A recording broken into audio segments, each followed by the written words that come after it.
cleanliness, mercy, perseverance, renunciation, peacefulness, simplicity, control of the senses, equilibrium of the mind, austerity, equality, forbearance, placidity, learning, knowledge, detachment, opulence, chivalry, influence, strength, memory, independence, tactfulness, luster, patience, kind-heartedness, ingenuity, gentility, mannerliness, determination, perfection in all knowledge, proper execution, possession of all objects of enjoyment, gravity, steadiness, faithfulness, fame, respectfulness, and lack of false egotism. Persons who are desiring to become great souls cannot be without any of the above qualities, so we can know for certain that these qualities are found in Lord Kṛṣṇa, the Supreme Lord. Now, besides all of the above mentioned 50 qualities, which can also be present in the living entities, at least when they're pure devotees, to some small extent, Lord Kṛṣṇa possesses 5 more qualities, which are sometimes partially manifested in the persons of Lord Brahma or Lord Shiva. These transcendental qualities are as follows: 51, changeless; 52, all cognizant; 53, ever fresh; 54, Satchid Ananda, possessing an eternal blissful body; and 55, possessing all mystic perfections. Kṛṣṇa also possesses 5 other qualities, which are manifest in the body of Narayana, and they are listed as follows. 56, he has inconceivable potency. 57, uncountable universes generate from his body. 58, he is the original source of all incarnations. 59, he is the giver of salvation to the enemies whom he kills. And 60, he is the attractor of liberated souls. All these transcendental qualities are manifest wonderfully in the personal feature of Lord Narayan. Besides these 60 transcendental qualities, Kṛṣṇa has 4 more, which are not manifest even in the Narayan form of Godhead. What to speak of the demigods or living entities? They are as follows. 61. He is the performer of wonderful varieties of pastimes, especially his childhood pastimes. 62. He is surrounded by devotees endowed with a wonderful love of Godhead. 63. He can attract all living entities all over the universes by playing on his flute. And 64. He has a wonderful super excellence of beauty which cannot be rivaled anywhere in the creation. Adding to the list these 4 exceptional qualities of Kṛṣṇa, it is to be understood that the aggregate number of qualities of Kṛṣṇa is 64. Śrīla Rūpa Gosvāmī has attempted to give evidences from various scriptures about all 64 qualities present in the person of the Supreme Lord. And over the next few sessions we will go through all those 64 qualities. But today I would like to address the list of qualities given by Shiva and also by the deity of the earth with the king of religion. This list of qualities is very important because devotees should qualify as great personalities. I mean, if devotees aren't great personalities, who is?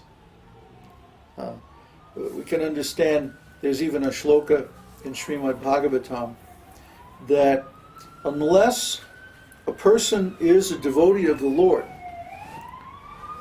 all their qualities are bad. See, for example, someone may have a lot of strength, or they may have a lot of knowledge. But if they use their strength or their knowledge for evil purposes, or if they have some intelligence, but their mind is contaminated by materialism or false egotism, if they're prideful, or if they're if they're faithless, their mind is clouded by doubt. They can't be decisive. They don't have the power to make a determination and just stick with it. Then we can understand that these persons, even though they may have some small good qualities, actually their qualities are all bad.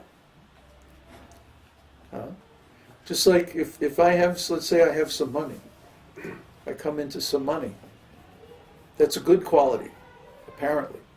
But then if I take the money and I spend it on drugs or sex life or some other nonsense, sinful activity, then that money is being used for some bad activities.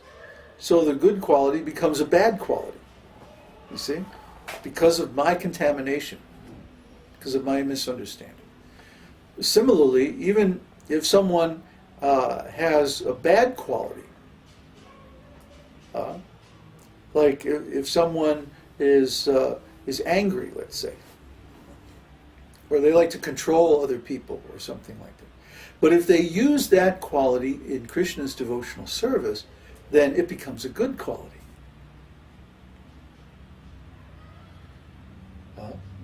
Like Arjuna, or Bhima, Arjuna's brother, Bhima, he used to get very angry.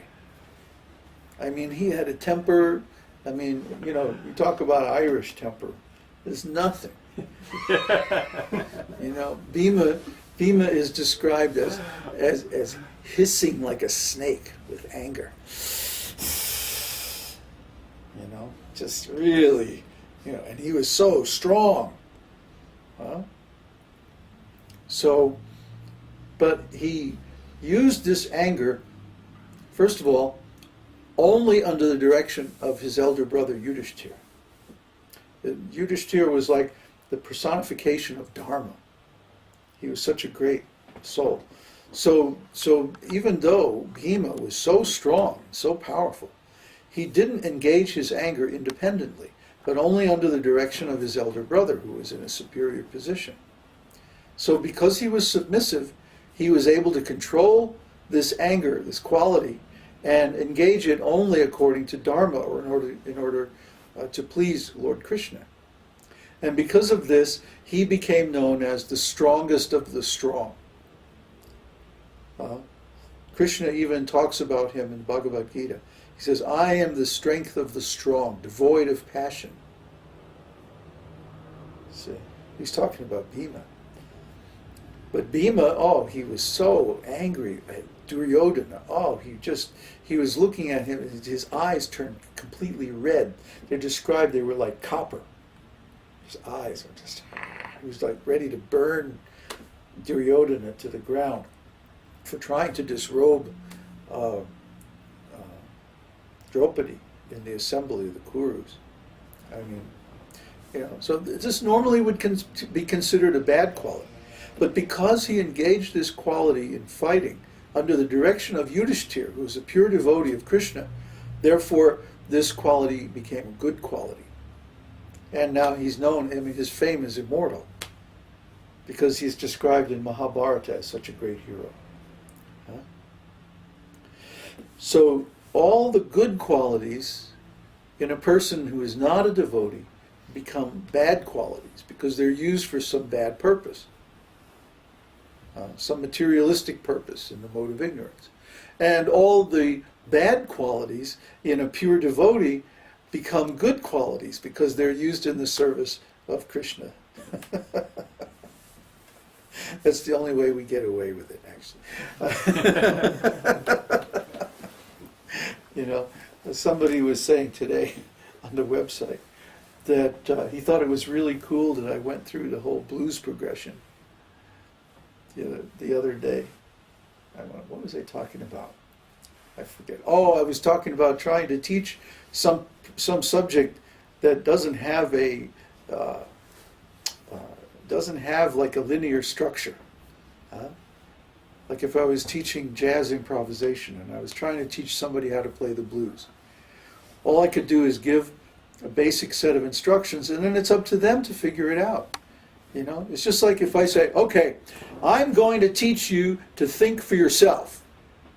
Now, think like this, and then like that. It's absurd.